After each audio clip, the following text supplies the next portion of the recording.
Ano purpose nito? Ano ang purpose nitong floating structure na ito? Para saan ito? Well, ang paniniwala, Sir Ted, no?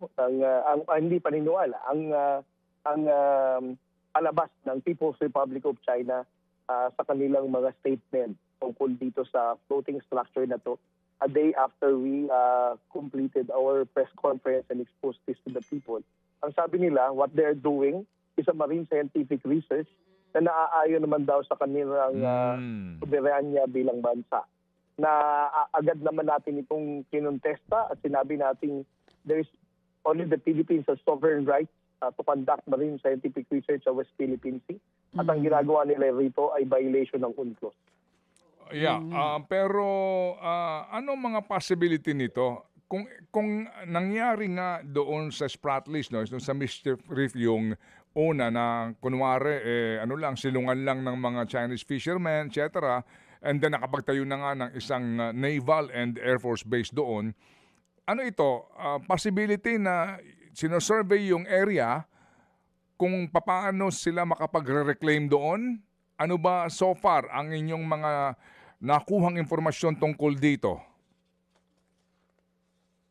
Well, that would be speculative pa rin, Sir Ted, no? So ang survey nila is for the intention reclamation.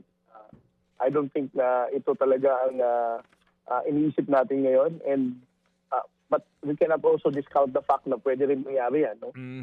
So para sa amin, Sir Ted, that's why it's important for us to maintain ang monitoring na to, because the moment that hindi lang Chinese research vessel but other types of vessels will be coming in, definitely that will be more alarming.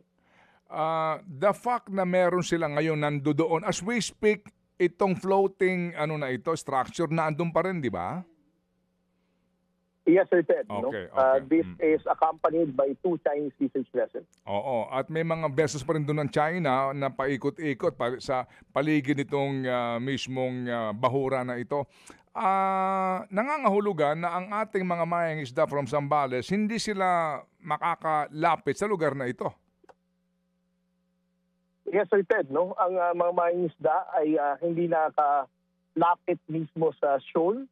But gaya ng sinabi ko sa press concert, Ted, ang mga mangingisdang Pilipino naman ay ginagabayan natin, especially from Pangasinan at Zambales, sa vicinity ng Bajo de Masinloc, but not to the point of entering, opening of the Bajo de Masinloc. Mga kapatid, patuloy po kayong tumutok sa 105.9 True FM para sa totoong balita, impormasyon, music and entertainment. Mag-subscribe sa aming YouTube channel at podcast at sundan nyo kami sa Facebook, Instagram, X at TikTok sa True Network PH. Bisitahin din po ang aming official website, truefm.ph.